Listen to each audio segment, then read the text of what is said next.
The view of the Navajo community at that time was, we don't want bilingual education. We want our children to learn English. We'll speak Navajo at home, we'll keep the language going at home, but we want them to learn proper English at school. Today, one generation later, there are virtually no children who are learning Navajo as a first language. Okay? There was a shift in 28 years. One generation has shifted so that the Navajos now have virtually no children learning their language at home as a first language. And this has been a total disaster in terms of the future directions for the Navajo language. It's taken place very quickly. In other communities, it's a more gradual change that can take even 3 or 4 or 5 generations to work through. But it often is inevitable once the change has taken place. So we have a worldwide pattern everywhere in the world of languages moving from safe to endangered to moribund to extinct. Now, some people would respond, this is not a problem. We have historical evidence that this has been going on for centuries. If you go back 2,000 years, you know the Italian peninsula where Italy is, there were many, many languages spoken there. You had Oscan, Umbrian, Piceni, Etruscan, Gaulish, Lombardia. There were all sorts of languages spoken there, which have now been completely wiped out. For many of them, we know virtually nothing, maybe a few inscriptions, a few writings on a wall, that's all that remains, because the Romans conquered that area and spread their language, Latin, which subsequently developed into Italian dialects and the Italian language. Many people will say to you, this is natural, this is normal, this is the way of the world. Languages have been changing like this for a very long period of time. The difference now is that in the last 200 years, and especially in the years since the Second World War, since the changes of the decolonialization that has happened around the world, that this process of language shift and loss has speeded up at an enormous rate. The rise of hegemonic nation states, often with a monolingual ideology, right? One language, one people, one country. That correlation was promoted, particularly in post-colonial states that wanted to argue in favor of a homogeneous politics and to sort of support national identity by covering over variation and wanting to have a single language. We see this in Africa, many states in Africa promoting one language for their area, or 2 or 3 languages as being the only possibility.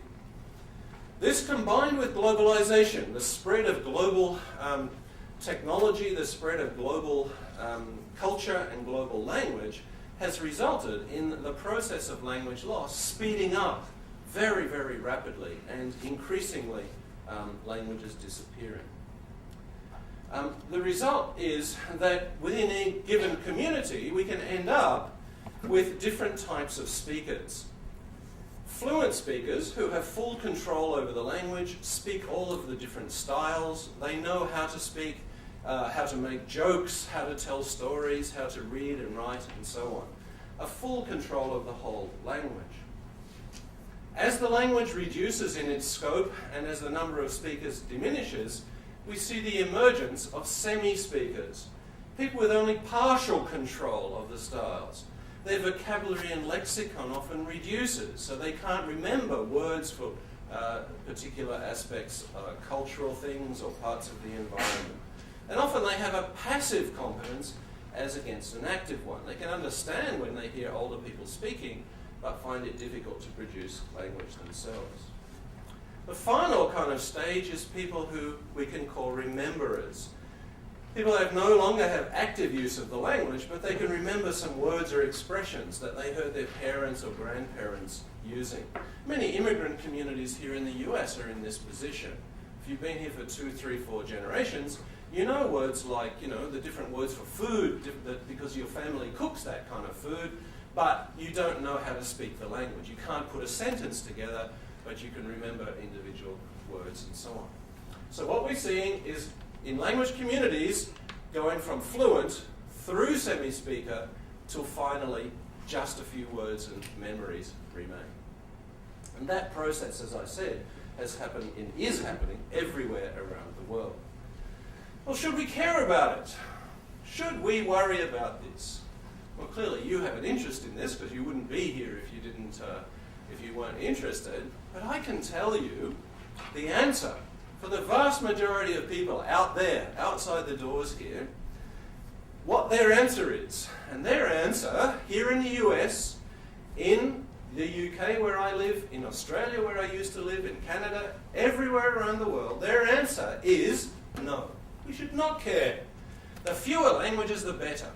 The world will be a better place if we cut out all this bloody diversity and stop people speaking all these funny languages. We will have a better understanding of each other if everybody would just speak one language. Mutual communication would be improved, global peace would break out, economic pressure would be removed, and so on. Now, this argument, I hear this argument. I go on radio talk shows in the UK, or I've done the same thing here in the US. People say, let them stop speaking. It costs us a huge amount, all this translation and rubbish.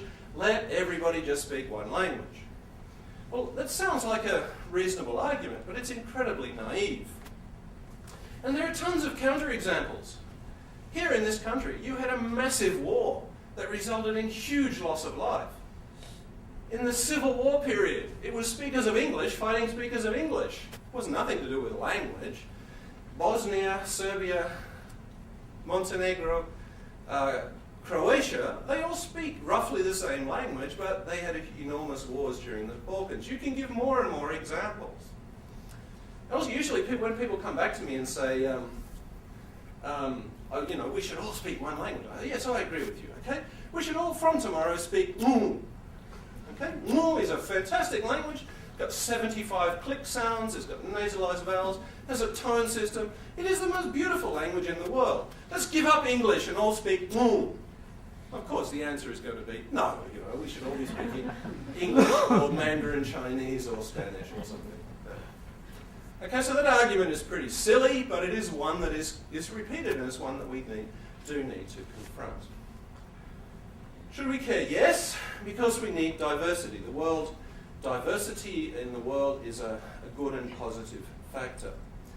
Yes, because languages express identity. This is a very strong argument, I believe, in that in many communities, the language that you speak is connected with your identity, your social and cultural identity.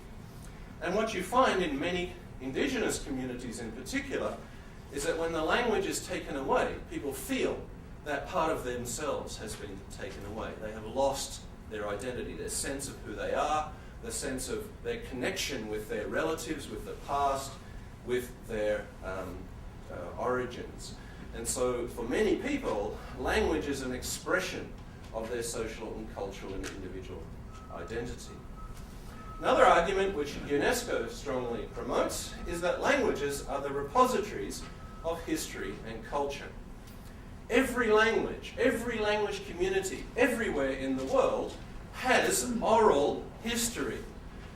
The records of people's past, where they come from, their origins, their songs, the rituals, the stories, are all passed from generation to generation by word of mouth through oral history and culture. Only about a third of the world's languages are actually written down.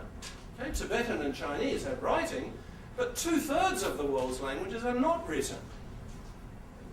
How is this passed on? Through the spoken language. You lose the language, you have lost the links to the culture and the history. Another argument is that language contributes to the sum of human knowledge.